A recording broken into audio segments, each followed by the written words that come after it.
நிச்சயமாக நீதிபதி ஆனந்த் வெங்கடேஷ் ஆனது ஊழல் வழக்குகளில் அமைச்சர்கள் சங்கம் தென்னரசு KKSSR ஐ பெரியசாமி, முன்னாள் முதலமைச்சர் பன்னீர்செல்வம் மற்றும் முன்னாள் அமைச்சர் வளர்மதி ஆகியோரின் விடுவிக்கப்பட்டதை எதிர்த்தும் முன்னாள் அமைச்சர் பொன்முடி சொத்து பூஜை வழக்கில் விடுதலை செய்யப்பட்டது தமாக முன் வந்து வழக்குகளை விசாரணைக்கு எடுத்துக் கொண்டிருக்கிறார். இந்த நிலையில 1966 ஆண்டு மே 13 முதல் 2022 மார்ச் 31 வரையிலான காலகட்டத்தில் வருமானத்திற்கு அதிகமாக 1,36,00,000 சொத்து சேர்த்ததாக பொன்முடி மீதும் அவரது மனைவி விசாலாட்சி மீதும் லஞ்ச ஒழிப்புத்துறை பதிவு செய்து விசாரணை நீதிமன்றத்தில் வேலூர் நீதிமன்றத்துக்கு மாற்றப்பட்டிருந்த நிலையில ஜூன் மாதம் அந்த வழக்கில் இருந்து விடுதலை செய்யப்பட்டது தமாக வந்து மறு ஆய்வு வழக்காக எடுத்துக்கொண்டார். மேலும் அதாவது தற்போது அமைச்சராக இருக்கக்கூடிய KKSSR ராமச்சந்திரன் 2006 ஏப்ரல் 1 முதல் 2010 மார்ச் 31 வரையிலான காலகட்டத்துல 44,52,59,067 மதிப்பிலான சொத்துக்களை வருமானத்திற்கு அதிகமாக சேர்த்ததாக அமைச்சர் KKSSR மீது அவரது மனைவி ஆதிலட்சுமி ராமச்சந்திரன் நண்பர் மற்றும் சண்முகமூர்த்தி ஆகியோர் மீது 2011 ஆண்டு விருதுநகர் மாவட்ட லஞ்ச ஒழிப்புத்துறை போலீசார் வழக்கு பதிவு செய்து விடுவித்து ஸ்ரீவில்லிபுத்தூர் மாவட்ட முதன்மை அமர்வு நீதிமன்றத்தில் 2023 ஜூலையில் பிறப்பித்த உத்தரவை தாமாக முன் வந்து மறு ஆய்வு செய்வதாக வழக்காக எடுத்துக்கொண்டிருக்கிறார். இந்த நிலையில அமைச்சர் தங்கம் தென்னரசு 2006 மே 15 முதல் 2010 மார்ச் 31 வரையிலான காலகட்டத்தில் ரூபாய் 76,40,433 சொத்து குவித்ததாக கடந்த 2012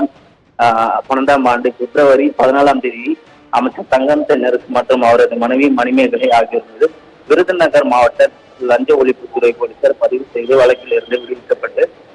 மேலும் ஸ்ரீவில்லிபுத்தூர் மாவட்ட முதன்மை அமர்வு நீதிமன்றத்தில் கடந்த 2022 ஆண்டு டிசம்பர் பிறப்பித்த உத்தரவை தமாக முன் வந்து மறு ஆய்வு வழக்காக எடுத்துக்கொண்டார். இந்த நிலையில முன்னாள் முதலமைச்சர் பன்னீர்செல்வம் 2001 முதல் 2006 வரையிலான வருவாய்த்துறை அமைச்சராக செயல்பட்டு வந்தார். முன்னாள் முதலமைச்சர் பன்னீர்செல்வம் மற்றும் பொதுப்பணித்துறை அமைச்சராக பதவியில் இருந்த போது வருமானத்துக்கு அதிகமாக 1,60,00,000 அளவிற்கு சொத்து சேர்த்ததாகவும் ஆட்சி மாற்றத்துக்கு பிறகு மதுரை மாவட்ட லஞ்ச ஒழிப்புத்துறை வழக்கு பதிவு செய்து முன்னாள்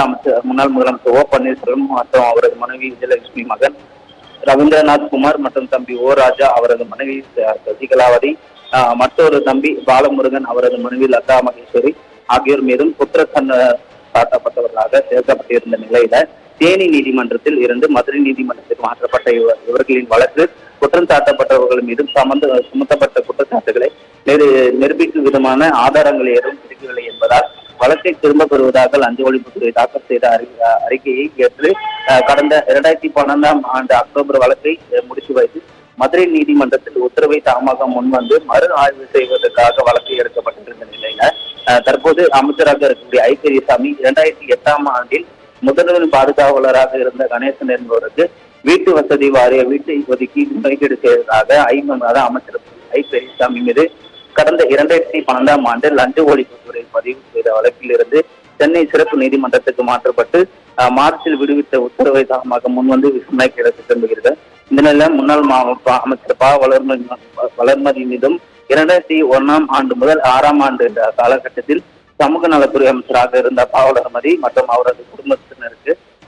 சொத்து குவிப்பு வழக்கில் இருந்து விடுவித்த ஊழல் தடுப்பு சிறப்பு நீதிமன்றம் கடந்த 2012 ஆண்டு பிறப்பித்த உத்தரவை தாமாக முன் வந்து மறு ஆய்வுக்கு எடுத்துக்கொண்ட அதன்படி அவர் தாமாக முன் எடுத்துக்கொண்ட விசாரணைக்கு வழக்குகள் இறுதி விசாரணைக்கு தேதி குறிப்பிடாமல் எந்த தளத்தில்